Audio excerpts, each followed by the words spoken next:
kita semua dengan hati yang takut kepada Tuhan, dengan hati yang menghormati Dia, kita tunggu firman dan pengertian yang akan dikaruniakan kepada kita pada malam ini. Amin. Kita membaca beberapa tempat dari Alkitab. Injil Yohanes pasal pertama ayat 1 sampai 3. Pada mulanya adalah firman. Firman itu bersama-sama dengan Allah, dan firman itu adalah Allah. Ia pada mulanya bersama-sama dengan Allah. Segala sesuatu dijadikan oleh Dia, dan tanpa Dia tidak ada suatu pun yang telah jadi dari segala yang telah dijadikan. Semua membaca bersama-sama Yohanes pasal 1 ayat 1 sampai 3. Pada mulanya adalah firman. Firman itu bersama-sama dengan Allah, dan firman itu adalah Allah. Ia pada mulanya bersama-sama dengan Allah. Segala sesuatu dijadikan oleh Dia, dan tanpa Dia tiada ada suatu pun yang telah jadi dari segala yang telah dijadikan. Perhatikan ayat kedua dan ketiga. Pada mulanya bersama-sama dengan Allah, dan ketiga, segala sesuatu dijadikan oleh Dia. Sekali lagi, segala sesuatu dijadikan oleh Dia. Kalimat selanjutnya, dan tanpa Dia tidak ada sesuatu pun yang telah terjadi dari segala yang telah dijadikan. Perhatikan kalimat seperti berlarut-larut. Perhatikan kalimat yang seolah-olah kelebihan. Segala sesuatu dijadikan oleh Dia. Bukankah ini sudah cukup? Mengapa perlu dikatakan tanpa Dia tidak ada sesuatu yang telah jadi dari segala yang telah dijadikan? Maksudnya, jikalau bukan melalui Dia, maka tidak ada satu yang terjadi bisa terjadi. Semua yang diciptakan melalui Dia, dan Dia sendiri bukan ciptaan. Maksudnya di sini, segala sesuatu diciptakan oleh Dia, dan tanpa Dia tidak ada sesuatu ciptaan yang diciptakan. Saudara-saudara, pada waktu selanjutnya kita akan memikirkan sedikit waktu mengenai apa sebabnya berlarut-larut ayat-ayat di sini dengan kalimat yang seolah-olah kelebihan ini.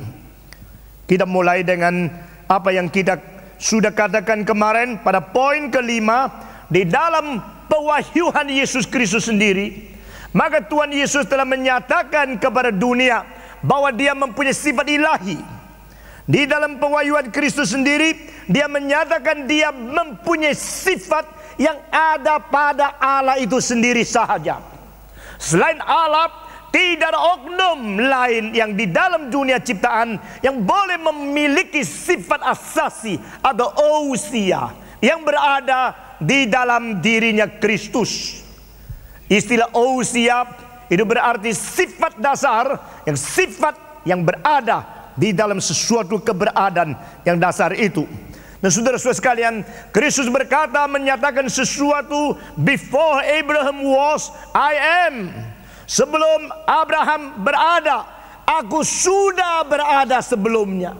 Saudara-saudara sekalian, tetapi Yesus Kristus mengatakan, aku sudah berada sebelum Abraham berada. Dia mengatakan perkataan itu dengan present tense, ada dengan keadaan sekarang ini, bukan yang past, bukan yang sudah lewat, tetapi Abraham sudah lewat.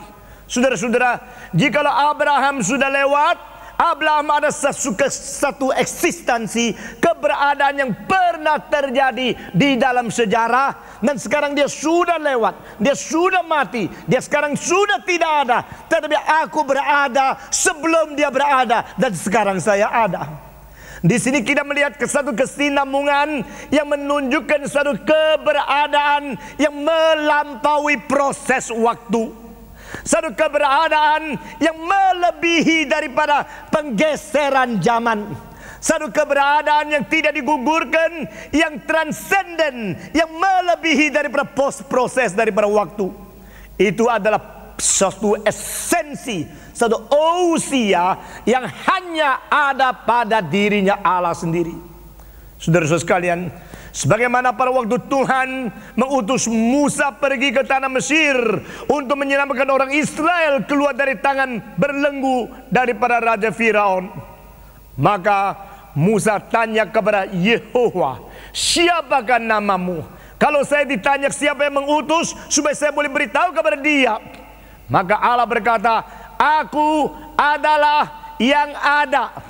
Di dalam perkataan aku adalah yang ada, bahasa Ibrani berarti aku adalah yang dirinya ada itu. I am that I am. Aku adalah yang ada. Ahail, asyail, ahail. Itu artinya adalah aku berada pada diri dan aku berada untuk kekal. Di dalam pemahaman iman Reform Injili dicantum di sana, dia bergantung pada diri, berkeberadaan yang bergantung pada diri. Apa artinya? The self-dependent God, the self-existent God. Saudara-saudara, Allah yang ada pada diri, Allah yang berkeberadaan pada keberadaan diri, dan keberadaan diri adalah keberadaan yang tergantung pada diri sendiri. Itu adalah sifat ousia, sifat esensi dari diri Allah, dan sifat ini dimiliki oleh Kristus. Orang Israel begitu peka, mereka begitu sensitif, mereka begitu cepat menangkap. Kalau mendengarkan istilah I am, dia tahu ini adalah satu penyataan daripada diri Allah. Selain Allah, tidak ada oknum yang boleh mengatakan I am that I am. Aku adalah yang ada itu sendiri. Dan aku ada pada diriku ada, sehingga semua keberadaan bersumber daripada keberadaanku yang ada pada diri ini. Saudara-saudara, sehingga dia bisa menjadi pencipta, sehingga dia bisa menjadi sumber segala sesuatu yang beradab.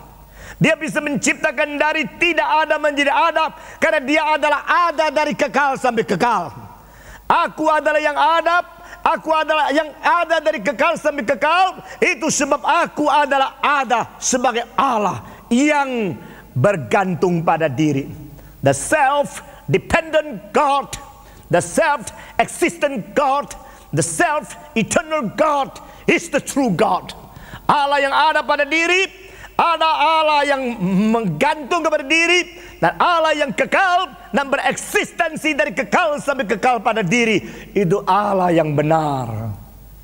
Pada waktu Yesus Kristus mengatakan, aku ada sebelum Abraham ada, dia telah mencetuskan sesuatu sifat yang begitu besar, sifat asasi dari dirinya Allah itu kepada orang Yahudi yang menantang dia.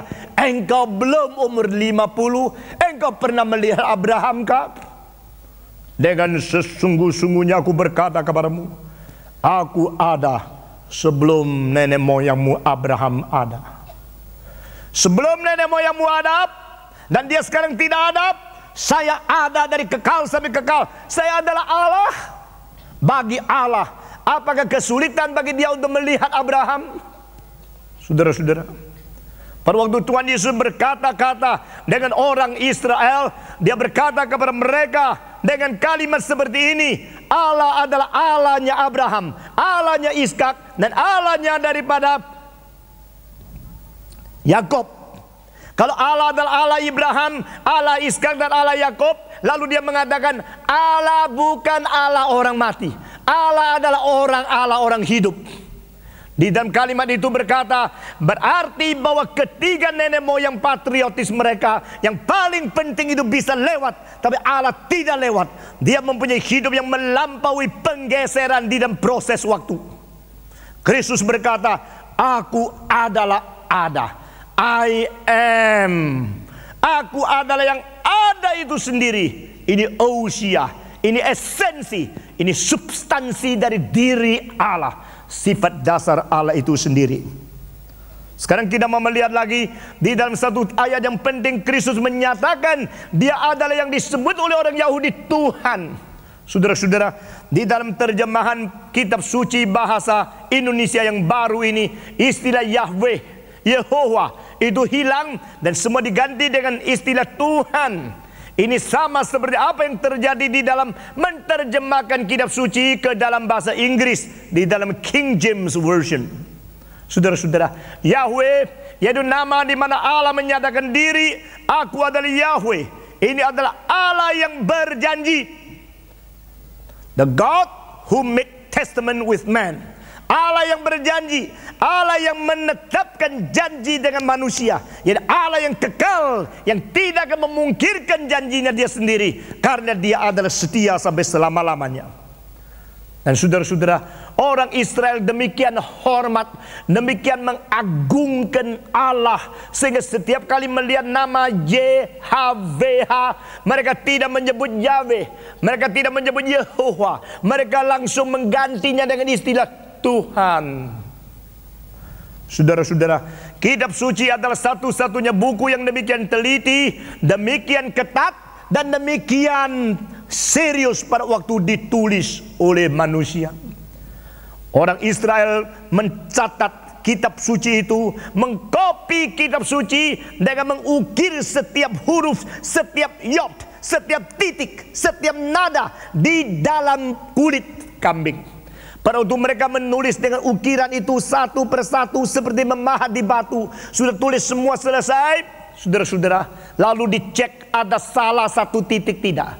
Kalau terdapat satu titik salah, kelebihan, kalau kurang bisa ditambah, kalau kelebihan tidak bisa dikoreksi lagi, seluruh kulit yang sudah tulis penuh itu harus dirobek, dibakar, dibuang, supaya tetap firman yang murni itu boleh dipelihara.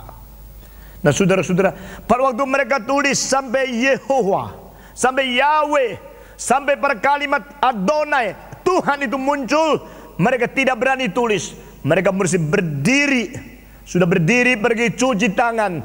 Habis cuci tangan, kembali lagi ambil peso, mengukir keempat huruf itu dengan teliti. Sesudah selesai, baru duduk mengukir yang lain. Begitu ukir sampai ayat belum selesai, muncul sekali lagi istilah itu. Mereka berdiri lagi, cuci tangan, ukir dengan berdiri, selesai baru duduk lagi. Dan istilah itu tidak berani disebut mereka sembarangan, karena mereka ingat akan 10 hukum yang 3. Jangan sebut namaku dengan sia-sia. Maka mereka menggantikan dengan Adonai, Tuhan. Saudara-saudara, Tuhan. Demikian juga di dalam perjanjian lama. Nah sekarang kita mau melihat apakah yang dipakai oleh Yesus Kristus untuk menyatakan dia adalah Allah di dalam penyataan dia sendiri pada waktu dia berada di dalam dunia. Kita melihat bersama-sama di dalam Lukas pasal 20 ayat ke-44. Injil Lukas pasal ke-20 ayat ke-44. Saya membaca dari 41, 42, 43 dan 44. Saudara membaca. Tetapi Yesus berkata kepada mereka, bagaimana orang dapat mengatakan bahwa Mesias adalah anak Daud? Sebab Daud sendiri berkata dalam kitab Mazmur, Tuhan telah berfirman kepada Tuanku, duduklah di sebelah kananku, sampai ku buat musuh-musuhmu menjadi tumpuan kakimu. Jadi Daud menyebut dia semua. Daud menyebut dia tuannya. Bagaimana mungkin ia anaknya pula? Jadi Daud menyebut dia tuannya. Bagaimana mungkin ia anaknya pula? Saudara-saudara, di sini tuannya, ini istilah tuannya sebenarnya artinya adalah Tuhan yang sebenarnya di dalam kepercayaan Daud. Saudara-saudara, jadi Tuhan berkata kepada Tuhan. Tuhan berkata kepada Tuhan Daud. Siapakah Tuhan Daud? Jikalau Daud adalah raja, dan raja berada di atas segala rakyat, di manakah tuannya seorang raja? Tuhan berkata kepada Tuanku. Nah, saudara-saudara, di sini Tuhan yang memakai istilah U yang kecil di sini sebenarnya adalah Tuhan Yesus. Oknum kedua menerima perintah dari oknum pertama. Kau duduk di sebelah kananku. Nah, hal ini menjadi jelas kalau di dalam perjanjian lama, Filipi pasal kedua, setelah Kristus naik ke atas surga, maka dia duduk di sebelah kanan Allah Bapa. Dan di sana dia akan menerima sembah sujud dari semua orang yang berlidah akan memanggil dia Tuhan. Semua orang berlutut akan berlutut kepada dia dan menyebut dia Tuhan.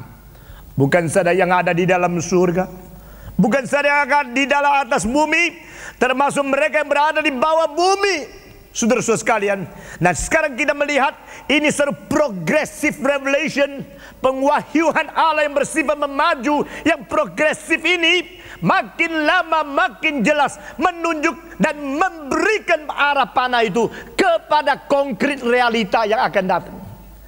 Nah, di sini Yesus sebagai satu jembatan memberikan pengertian, merangsang inspirasi mereka supaya mereka boleh mengerti. Yesus berkata ke orang Yahudi, mengapakah Mesias disebut adalah anak Daud? Bukankah dia keturunan Daud? Tetapi jikalau dia keturunan Daud, mengapa Daud menyebut dia Tuhan? Tuhan berkata kepada Tuanku, engkau duduk di sebelah kanan, duduk di sebelah kananku. Nah, saudara-saudara sekalian, mengenai apakah artinya sebelah kanan, duduk di sebelah kanan Allah Bapa, apa artinya? Jika waktu cukup kita akan mengungkapkan ketiga lapisan dari arti itu. Nah, saudara-saudara sekalian, Allah berkata kepada siapa kecuali Kristus? Allah berkata kepada siapa kecuali oknum kedua, duduk di sebelah kananku. Di dalam seluruh kitab suci kita melihat di dalam kekekalan, khususnya setelah kebangkitan Kristus, maka hanya satu oknum yang disebut duduk di sebelah kanan Allah Bapa.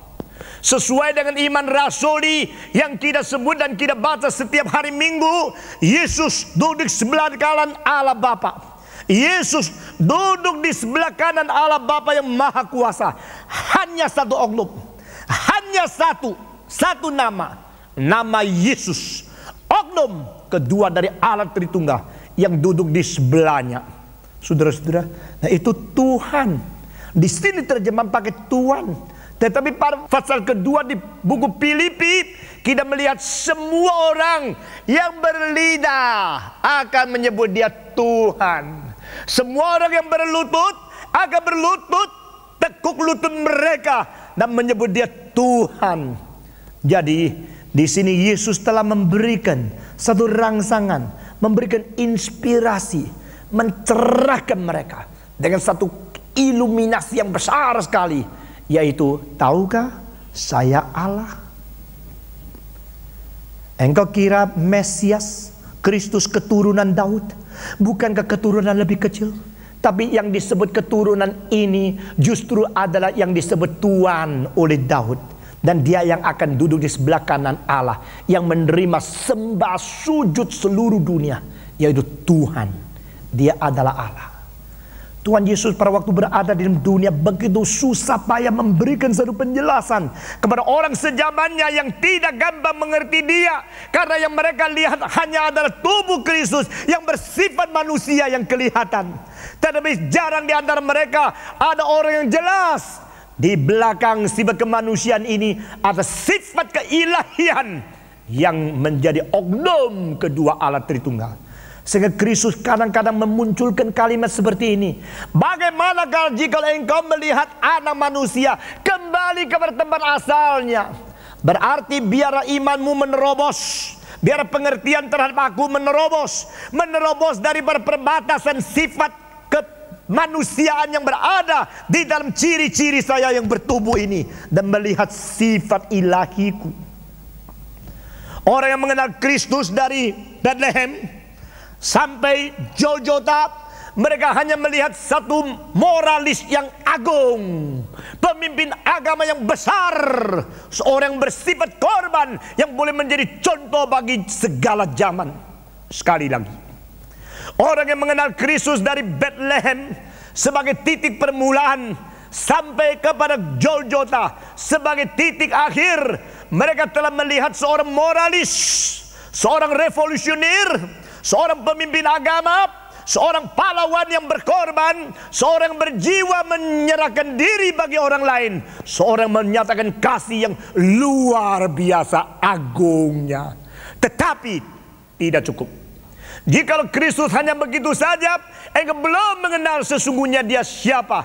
Itu sebab Kristus mengundang kita, berkata, bagaimana jikalau engkau melihat aku pergi kembali ke tempat asalku. Bukan ini. Berarti sifat ilahi. Dan Yesus berkata, akulah yang akan duduk di sebelah kanan sesudah ini. Beyond the incarnation point, beyond the crucifixion. Saudara-saudara, sebelum Kristus inkarnasi dan sesudah Golgota, disitulah engkau melihat keilahiannya. Dan bukan saja sebelum dia lahir, di dalam perjanjian lama dan sebagainya, Yohanes, satu Injil yang begitu mulia, begitu dalam, begitu ajaib, dimulai dengan kalimat, dari permulaan adalah firman, dan firman itu bersama-sama dengan Allah, dan firman itu adalah Allah. Oh saudara-saudara, ini merupakan salah satu ayat yang paling penting di dalam seluruh kitab suci mengenai Kristologi. One of the most important words in the Christological verses in the Bible.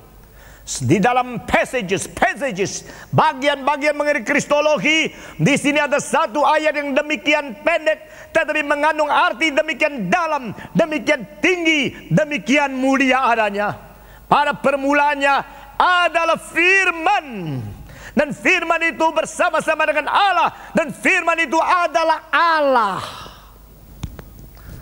2 hari yang lalu seorang tulis surat kepada saya, dan juga mau mengedarkan itu. Di dalam surat itu mengatakan, ini ayat yang salah. Saya dengan gentar membaca kalimat itu. Ini firman Tuhan yang diwahyukan dan dibentuk, berada di dalam wadah bentuk tulisan. Satu-satunya buku di mana firman Tuhan dinyatakan kepada manusia. Dan Tuhan tidak salah. Tuhan berkata, dari permulaan adalah firman, dan firman itu berserta dengan Allah, dan firman itu adalah Allah. Di dalam bahasa Greka, di dahulu atau dari permulaan, archi, saudara-saudara, permulaan, dari permulaan. Ini tidak berarti permulaan daripada waktu, ini tidak berarti permulaan dari ciptaan. Ini ada permulaan, yaitu melampaui waktu dan ciptaan. Itu disebut permulaan. Berarti di dalam kekekalan. Kemarin kita sudah mencetuskan satu istilah teologi yang disebut the eternal generation. Saudara-saudara, diperanakan di dalam kekekalan. Yesus Kristus dilahirkan oleh Allah Bapa di dalam kekekalan. Oknum kedua lahir keluar daripada oknum pertama. Tapi ini tidak berarti oknum pertama lebih dahulu berada dibanding dengan oknum kedua. Saudara-saudara sekalian, Yesus Kristus berada di kekal bersama dengan Bapa, tetapi keluar, waktu dia keluar ini sebagaimana firman keluar. Saudara-saudara, saya memberikan satu contoh. Sebelum saya berkhotbah di sini, saya berada di sini. Lalu pada waktu sampai disebut, sekarang waktu kita serahkan kepada Bapak Stephen Tong naik ke mimbar untuk berkhotbah. Lalu saya datang. Setelah saya tampil di sini, saya berdiri, lalu mulai saya berkata-kata. Istilah firman berarti kata. Tetapi kata di sini bukan kata dengan K-A-T-A huruf kecil, tetapi capital K. Kata yang besar. Nah di sini pada waktu saya berkata, perkataan ini keluar. Sekarang Stephen Tong di sini dan perkataan keluar. Saudara-saudara, sehingga engkau yang duduk di sana tidak usah datang di sini baru bisa mempunyai hubungan dengan perkataan yang ada di pikiranku, karena kata saya keluar dan cukup dengan keluar itu berhubung dengan engkau. Engkau berada duduk di tempat situ, sama yang jauh, yang dekat, yang di atas, yang di bawah. Saudara-saudara, waktu saya berkata, maka kata itu keluar. Saudara, jangan kira kata itu baru ada waktu saya berkata. Kata itu sudah ada sebelum saya berkata. Jelas tidak? Demikianlah. Firman keluar dari Bapa. Firman itu keluar dari permulaan adalah firman, dan firman itu bersama dengan Bapa, dan firman itu adalah Allah. Firman bersama dengan Allah, dan firman itu adalah Allah. Pada waktu firman itu keluar, saudara-saudara, sekarang bagi kita melihat ada yang menjadi induk sehingga dia keluar, ada yang keluar dari induk itu. Firman keluar dari Allah. Tetapi di sini katakan firman sebelum keluar bersama-sama dengan Allah di dalam kekekalan, dan firman itu adalah Allah. Ini berarti Kristus bersifat ilahi, Kristus adalah Allah, dan Kristus bersama-sama dengan Allah. Dia Allah, dia bersama-sama dengan Allah, Allah sama-sama dengan Allah. Jadi dua Allah. Saudara-saudara, yang Allah itu sifat asasinya, yang oknum itu adalah keadaan pribadinya. Jadi firman adalah Allah, firman itu bersama-sama dengan Allah. Firman dan Allah yang keluarkan firman ini adalah oknum yang berbeda, tetapi yang mengeluarkan firman dan firman yang keluar dari Allah, keduanya ini adalah pribadi yang berbeda. Oknum pertama bersifat esensi Allah.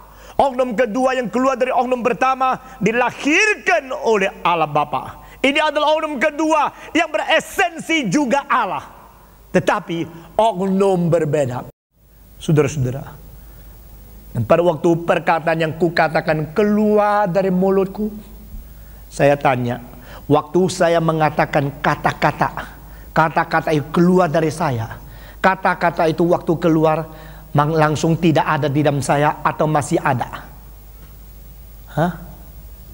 Jawab dong. Waktu kata-kata itu keluar dari saya, begitu keluar berarti di dalam saya tidak ada lagi atau masih ada?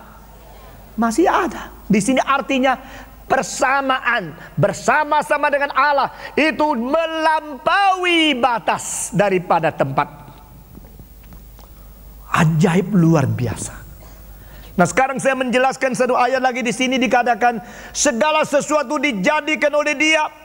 Nah, saudara, kalau memperhatikan ayat 1, ayat 2 dan ayat 3 daripada pasal pertama Yohanes, saudara bisa mencimpungkan diri dengan berjam-jam dan mendapatkan pikiran teologi yang luar biasa. Ada seorang profesor teologi mengajar 3 ayat ini setengah tahun. Saya tidak tahu bahannya dari mana. Saya sendiri tidak mengikutinya, tetapi yang pernah dididik oleh dia, pernah menjadi dosen saya, dia mengatakan itu. Saudara-saudara, Allah berfirman. Di sini Allah bertindak sebagai pengfirman. Allah sebagai pentindak yang bertindak sebagai yang berkata. Allah mewahyukan diri. Lalu firman itu keluar menjadi buah wahyu Allah. Lalu kedua, segala sesuatu diciptakannya, diciptakan melaluinya, dan dicipta baginya. Kalau saudara membaca di Kolose pasal 1 ayat 15, saudara bisa lebih jelas melihat bukan saja through him, but also for him. Diciptakan melalukan dia, dan dicipta baginya, melaluinya dan baginya. Segala sesuatu diciptakan olehnya. Segala sesuatu diciptakan oleh Kristus. Kalau demikian kita melihat oknum kedua mengerjakan pekerjaan dari oknum pertama bersama-sama. Bukan saja mempunyai usia yang sama, bukan saja mempunyai esensi atau sifat dasar ilahi yang sama, juga mempunyai pekerjaan yang sama. Siapakah yang mencipta kecuali Allah? Hanyalah Allah pencipta. Dan di sini dikatakan firman itu mencipta segala sesuatu. Segala sesuatu dicipta olehnya, berarti Kristus pencipta. Kalau Kristus pencipta, berarti Kristus itu adalah Allah. Karena Allah yang mencipta, Dia adalah Allah. Sudah dikatakan di ayat pertama, dan Dia mengerjakan pekerjaan Allah. Ini diulangi di dalam ayat kedua. Tetapi mengapa di sini dikatakan dengan satu perkataan yang lebih-lebih lagi? Nah, saudara perhatikan, segala sesuatu dicipta olehnya, lalu disambung dengan satu kalimat yang seolah-olah kelebih-lebihan. dikatakan segala sesuatu dijadikan oleh Dia, dan tanpa Dia tidak ada sesuatu pun yang telah jadi dari segala yang telah dijadikan. Kok kelebihan ya? Pada waktu saya masih umur belasan tahun, saya baca ayat ini, saya mengatakan, Yohanes, Yohanes, tintamu kebanyakan. Segala sesuatu dijadikan, beres sudah. Kok ditambah lagi, dari yang dijadikan, tidak ada yang tidak dijadikan oleh Dia. Nah, buat apa? Saudara-saudara, tetapi saya bersyukur kepada Tuhan setelah saya menyelidiki lebih dalam, menyelidiki lebih-lebih lagi, maka saya mendapatkan satu konklusi. Ini ayat yang penting sekali, dan yang disebut kelebihan itu perlu bagi setiap orang mengerti keadaan kristologi yang salah. Saudara-saudara, pada abad pertama ada semacam ajaran yang bernama Gnostisisme, Gnostism,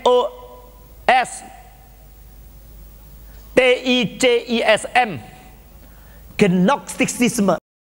Gnostisisme mempunyai satu pikiran Gerika yang diwarisi oleh mereka, bahwa dunia ini tidak sempurna. Itu sebab tidak mungkin dunia ini dicipta oleh Allah Bapa. Kalau Allah Bapa itu sempurna, mana bisa Dia menciptakan dunia yang tidak sempurna? Kalau dunia ini tidak sempurna, bukankah membuktikan yang cipta sendiri kurang sempurna? Cengli ya? Benar ya? Logis ya? Kalau Allah itu sempurna, mengapa menciptakan dunia tidak sempurna? Orang yang pintar tulis, tidak ada tulisan yang salah. Anak kecil yang baru belajar selalu tulis salah, karena tidak pintar, tulisan juga tidak pintar. Kalau dunia ini tidak sempurna, bolehkah ini membuktikan penciptanya tidak sempurna? Mereka menjawab, iya. Inilah logika manusia. Logika manusia selalu bersalah, tetapi anggap diri benar. Karena Allah itu tidak sempurna, maka menciptakan dunia tidak sempurna. Tetapi kalau Allah tidak sempurna, apakah Dia Allah yang benar? Kalau Dia Allah yang benar, masa benar tapi tidak sempurna. Kalau Dia tidak sempurna, masa Dia Allah yang benar. Makanya mereka mengambil kesimpulan, dunia dicipta oleh Allah yang bukan yang tertinggi. Dunia dicipta oleh Allah tingkatan kedua, second class God, rankingnya rendah. Allah yang paling tinggi tidak mungkin menciptakan dunia yang tidak sempurna, karena Allah yang paling tinggi adalah Allah yang sempurna. Tetapi yang menciptakan dunia pasti adalah Allah yang kurang sempurna. Kalau Dia adalah Allah yang kurang sempurna, maklum menciptakan dunia kurang sempurna. Nah saudara-saudara, ini perlu dijawab. Dan hal ini hampir tidak dijawab secara baik-baik sampai 1700 tahun sesudah pertanyaan itu dilontarkan. Sayang sekali. Lain kali ada waktu kita menjelaskan mengenai hal itu lagi, bukan hari ini. Kalau tidak kita menyimpang terlalu banyak. Saudara-saudara. Dan Allah yang mencipta itu pasti tidak sempurna. Sendirinya Dia mungkin dicipta. Karena Dia dicipta sehingga Dia mempunyai kekuatan kurang. Mempunyai kuasa tidak maha. Karena tidak maha kuasa, maka kekurangan kuasa sehingga karyanya juga kurang sempurna. Karena Dia dicipta, maka Dia mencipta, sehingga dunia dicipta oleh yang dicipta. Yang dicipta mencipta. Yang dicipta ini dicipta oleh yang mencipta, tapi yang mencipta dirinya dicipta. Maksudnya Allah yang maha tinggi mencipta satu Allah kecil. Allah kecil yang kurang sempurna itu menciptakan dunia yang tidak sempurna. Sehingga kalau lihat dunia yang tidak sempurna, jangan mencela Allah yang tinggi. Karena Allah tinggi tidak menciptakan dunia ini. Yang cipta adalah Allah yang rendah. Dan Allah yang rendah itu disebut demiurge. Demiurge atau demiurge itu sudah muncul di dalam filsafatnya Plato. Di dalam filsafatnya Plato, dia tidak mengatakan Allah menciptakan dunia. Dia mengatakan demiurge yang telah menciptakan dunia materi. Dunia materi, dunia yang kurang sempurna. Dunia materi, dunia yang penuh dengan godaan. Dunia materi, dunia yang rusak. Dunia materi, dunia yang penuh dengan kejahatan. Ketidaksempurnaan, kerusakan berada di dalam sifat materi, sehingga materi bersifat jahat. Dan pencipta dunia materi sendiri mempunyai kejahatan, mempunyai ketidaksempurnaan. Dunia dicipta oleh Allah kecil. Nah saudara-saudara, Ajaran ini diterima oleh Gnostisisme, lalu diterima lagi oleh ajaran-ajaran yang lain, sehingga diterima oleh Arianisme. Arianus menganggap bahwa Yesus Kristus dicipta. Saudara-saudara, kalau Yesus Kristus dicipta, maklum Kristus bukan maha kuasa. Dan ajaran ini yang bidat terus diwarisi sampai abad ke-20, menjadi pikiran unsur utama daripada interpretasi kristologi orang-orang saksi-saksi Yehova. Saksi-saksi Yehova mengatakan Yesus adalah dicipta oleh Allah. Dia bukan Allah yang kekal, dia bukan Allah yang maha tinggi, dia adalah Allah di bawah Allah, Allah yang dicipta oleh Allah, sehingga dia tidak maha kuasa. Saudara-saudara, karena itu Yesus mencipta segala sesuatu, dan dia bukan Allah yang maha tinggi. Pada mulanya adalah firman. Firman itu bersama-sama dengan Allah, dan firman itu adalah Allah. Mereka sekarang menjelaskan dan menerjemahkan dalam bahasa Inggris semua istilah Allah di sini diganti dengan huruf kecil. The word was God. Huruf kecil, Allah cilik. Lalu dikatakan dia menciptakan segala sesuatu. Nah, saudara-saudara, sekarang saya menjelaskan kalimat yang dianggap kelebihan tadi apa artinya. Dia menciptakan segala sesuatu menurut Gnostisisme dan menurut Arius, dan menurut juga Witness Lee yang berada di Los Angeles, Lee Changshou, mempunyai kepercayaan yang sama. Yesus itu ciptaan Allah. Kalau Yesus ciptaan Allah, dia menciptakan segala sesuatu, maka di dalam segala sesuatu yang dicipta oleh Allah itu, maka Yesus adalah ciptaan utama. Atau Allah mencipta Yesus sebagai utama yang menciptakan segala sesuatu sisanya. Saudara-saudara, tetapi ayat ini dengan demikian bijaksana mengandung satu kebenaran untuk melawan ajaran bidat itu. Jikalau Yesus ciptaan, dikatakan di bawah, yang dijadikan tidak ada satu yang tidak dijadikan melalui dia. Berarti yang dijadikan, berarti dia sendiri kalau dijadikan harus masuk ke dalam lingkungan ini. Kalau dia sendiri dijadikan, berarti dia dijadikan oleh Allah, lalu yang dijadikan oleh dia adalah yang lain. Tetapi yang dijadikan tidak ada satu yang dijadikan oleh dia. Apakah mungkin dia dijadikan oleh dia sendiri yang menjadikan diri? Ini tidak mungkin. Jadi ayat ini mempunyai signifikansi luar biasa. Puji Tuhan. Saudara-saudara, Allah tidak mencipta Kristus. Allah Bapa melahirkan Allah Anak. Ini istilah lahir adalah satu istilah yang memboikot dan melawan, menantang semua interpretasi mengenai Kristus dicipta. Lahir berarti tidak dicipta. Semua lahir. Bolehkah engkau berkata, aku mau kawin, lalu mencipta anak-anakku? Kurang ajar, saudara-saudara. Engkau tidak bisa mengatakan aku menciptakan anak. Engkau bisa mengatakan aku melahirkan anak. Engkau hanya mengikuti satu dalil genetika untuk menjalankan tugas di mana Tuhan telah menciptakan engkau di dalam keadaan biological law and genetical law. Engkau melahirkan, engkau tidak mencipta. Lahir berarti bukan dicipta. Semua lahir berarti bukan dicipta. Karena lahir berarti bukan dicipta, maka yang dilahirkan mempunyai sifat sama dengan yang melahirkan. Semua yang dilahirkan mempunyai sifat sama dengan yang melahirkan. Itu sebab Allah Bapa, Allah Anak, Allah. Istilah Allah itu adalah substansi yang esa. Satu Allah. Allah yang esa. Bapa oknum pertama, Anak oknum kedua. Jelas? Yesus Kristus tidak dicipta, tetapi dilahirkan. Dilahirkan berarti dia tidak dicipta.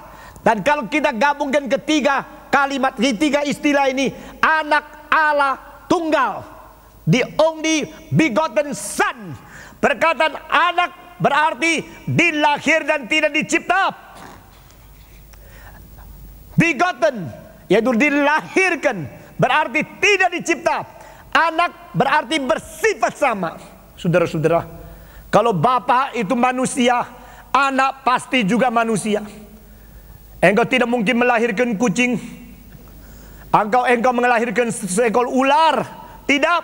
Yang kau lahirkan mempunyai sifat sama, dan yang kau lahirkan mungkin, saudara-saudara, berbeda sedikit sifat watak, tapi tidak beda sifat asasi sebagai manusia.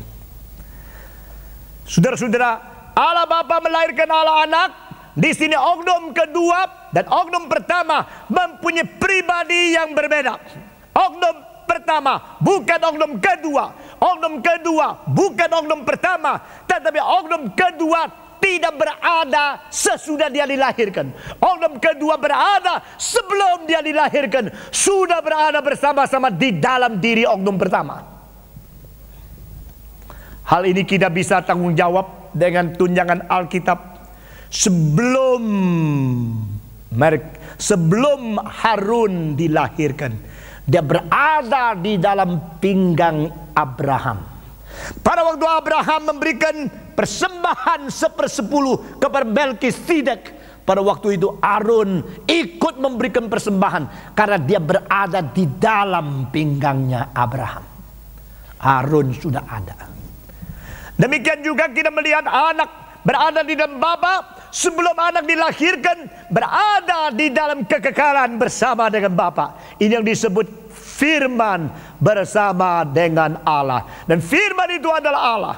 Nah, saudara-saudara, Allah adalah Bapa, dan anak Bapa adalah Allah anak. Allah Bapa, Allah anak. Di sini kita melihat mempunyai sifat yang sama. Kalau Bapa itu Allah, anak itu adalah Allah juga. Saudara-saudara, sama seperti kita mengatakan kalau papanya manusia, anaknya juga manusia. Betul nggak? Itu sebab kalau kita mengatakan Yesus anak Allah, betul. Yesus Allah, betul. Apa sebab? Karena anaknya manusia itu manusia, maka anaknya Allah itu Allah. Semua 1, 2, 3. Anaknya Allah itu Allah, anaknya manusia juga manusia. Kok bisa ya Yesus itu Allah dan Yesus anak Allah? Gampang tuh. Engkau kan manusia juga anak manusia. Betul nggak? Saya manusia dan saya adalah anak manusia. Kok bisa ya? Yesus ya Allah, Yesus ya anak Allah, dirinya Allah, diri anaknya Allah. Nggak mungkin itu. Kenapa nggak mungkin? Stephen Tong manusia dan Stephen Tong juga anak manusia. Iya ya, gampang ya. Tetapi lain saya ini manusia dan saya anak manusia, tapi manusia ini dua kok. Yesus anak Allah, Yesus juga Allah, tapi Allahnya satu. Engkau bilang saya manusia dan saya anak manusia, tapi manusianya dua. Kau tahu manusianya dua. Nah, ini dua badan. Saya di sini, papa saya di situ. Dia ada badan dia, saya ada badan. Iya, karena kamu bukan roh. Tetapi Allah itu roh adanya. Jangan mengerti Allah dengan konsep manusia yang terbatas, yang dicipta. Jangan mempersamakan Allah di dalam wilayah ciptaan. God is spirit. Kembali kepada saya tadi katakan, kalau saya mengatakan Stephen Tong berkhotbah di sini, saya tanya kepada saudara, sebelum saya berkhotbah, khotbah itu sudah ada di dalam diri saya tidak? Sudah ada. Sekarang khotbah itu keluar dari mulut saya, masuk ke otakmu. Setelah selesai kebaktian ini, khotbah itu ada di otak saudara-saudara, ada tidak? Ada. Dan khotbah itu tadi satu di sini, sekarang keluar dan diterima oleh engkau, masukkan ke otak. Otakmu mulai ada satu khotbah, satu khotbah, satu khotbah. Khotbah itu jadi banyak atau tetap satu khotbah? Banyak dan satu. Iya ya. Saudara-saudara, waktu khotbah itu keluar, engkau tangkap khotbah itu baik-baik, simpan baik-baik. Itu firman, itu bukan materi. Karena bukan materi, maka melampaui cara menghitung secara matematika materi. Dengar sekali lagi. Karena itu bukan materi, maka melampaui cara metode menghitung secara matematika di dalam materi. Ini satu, ini satu. Ini firman yang dikhotbahkan ditulis menjadi satu. Ini juga satu yang ditulis di sini. Tapi ini dua, saudara-saudara. Dua karena apa? Karena dua helai kertas yang bersifat materi. Tetapi khotbah tadi yang tidak berbentuk materi, khotbah yang berbentuk firman, masuk ke dalam dirimu, masuk ke diri dia. Diri dia ada satu khotbah, diri engkau ada satu khotbah. Saya mempunyai satu khotbah yang saya khotbahkan. Tetapi waktu saya khotbahkan, keluar khotbah itu dari saya, khotbah itu sudah keluar, tetap ada di dalam. Dan sudah keluar dan masuk ke dalam dirimu. Khotbah itu memperbanyak. Tetapi memperbanyak. Coba tanya berapa khotbah? Tetap satu khotbah. Satu dan banyak bisa sejajar. Dan pikir oknum keluar dari oknum pertama, tetap adalah Allah yang esa. Jelas. Oknum kedua keluar dari oknum pertama, tidak berarti bahwa oknum kedua baru berada pada waktu dia keluar. Tidak berarti waktu dia keluar oknum pertama kekurangan sesuatu. Tidak berarti kalau dia sudah keluar menjadi dua Allah. Tidak, tetap satu Allah. Tapi oknum kedua dilahirkan. Dengan keadaan yang sama kita mengerti Roh Kudus keluar dari oknum pertama dan oknum kedua. Di sini istilah keluar dipakai untuk Roh Kudus. Di sini bukan lahir, tetapi keluar dari Bapa dan Anak. Sehingga Roh Kudus boleh disebut Roh Allah. Dan Roh Kudus juga disebut Roh Kristus. Roh Kudus disebut Roh Allah. Roh Kudus juga disebut Roh Anak. Roh dari Bapa, Roh dari Allah, dan Roh Kudus juga disebut Roh dari Anak. Saudara-saudara,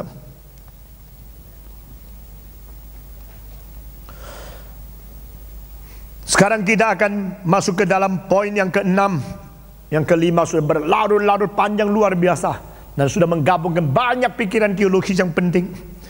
Di dalam poin yang keenam kita melihat bahwa rasul-rasul mereka menghayati pengertian tentang wahyu yang diberikan kepada mereka. Mereka sudah mengalami doktrin Tritunggal secara tidak sadar. Saudara-saudara, pada malam pertama saya menanya 8 pertanyaan sebelum saya khotbah. Itu hanya untuk menjelaskan kepada saudara, engkau memang sangat perlu dibina.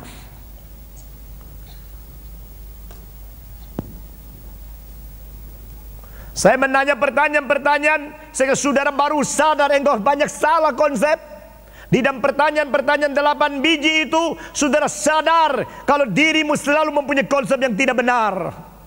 Nah, saudara-saudara sekalian, sekarang kita mau melihat secara tidak sadar rasul-rasul sudah mengalami, sudah menghayati semacam pengertian wahyu tentang Allah Tritunggal, tetapi mereka tidak menguraikan secara istilah.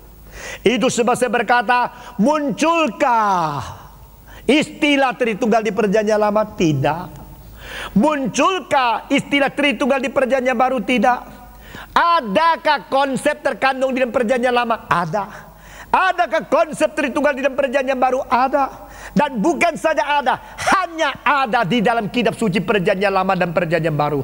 Selain kitab suci, tidak ada kemungkinan manusia mempunyai pengertian mengenai Tritunggal. Kalau saudara membaca filsafat daripada Plato, seolah-olah di dalam ahli-ahli filosofi hanya dia mempunyai konsep sedikit sama. Allah itu seperti satu terang, lalu ada cahaya yang keluar dan ada hangat yang berada di dalam. Ketiga ini adalah satu.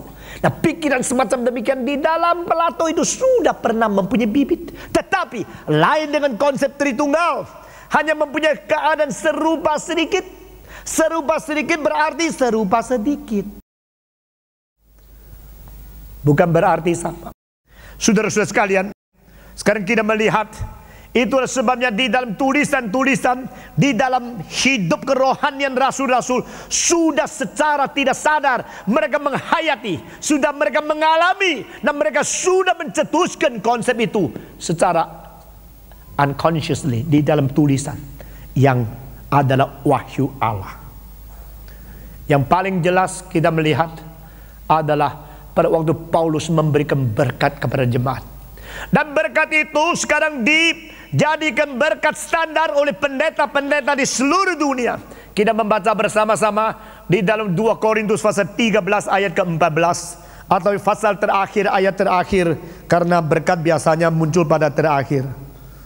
Terjemahan Indonesia ayat ke-13. 13 ayat ke-13.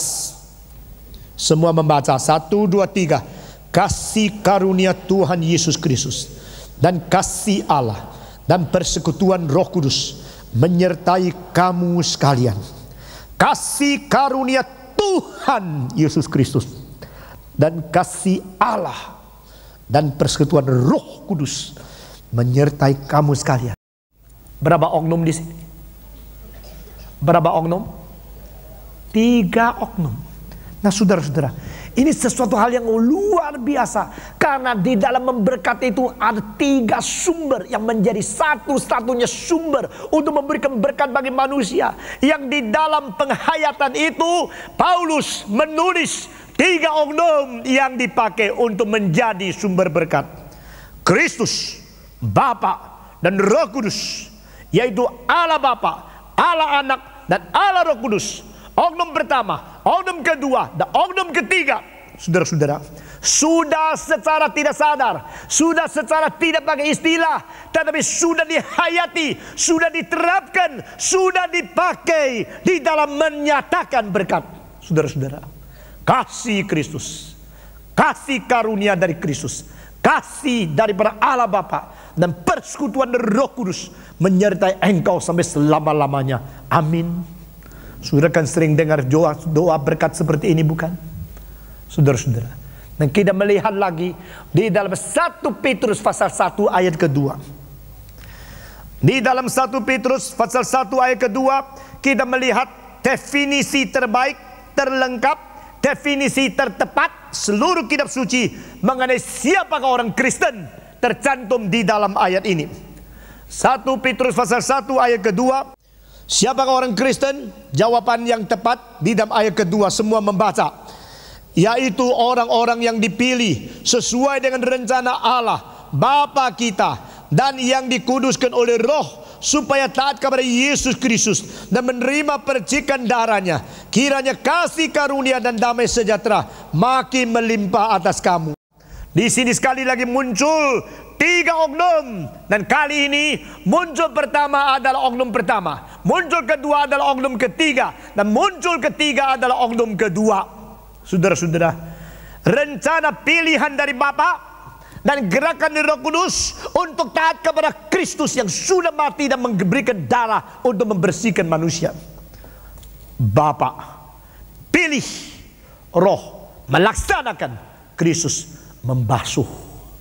Di sini kita melihat lagi penerapan dari Rasul. Mereka mengenal Kristus, mereka mengenal Roh Kudus, dan dijejerkan, disetarakan dengan Allah Bapa, karena mereka mengetahui ketiga oknum ini saja, ketiga oknum inilah, dan ketiga oknum ini sajalah yang memiliki usia, esensi, substansi Allah yang esa itu sendiri. Selainnya tidak ada lagi. Only within the 3 persons, Father, Son, and Spirit, have the ousia, the substance of God, the only true God. Saudara-saudara sekalian, oknum kedua sudah kita jelaskan cukup banyak dari kemarin sampai sekarang. Kita sedikit meluangkan waktu kepada oknum ketiga. Nah, saudara-saudara sekalian, pada waktu Kristus berada di dalam dunia, Kristus pernah mengajar tentang Roh Kudus.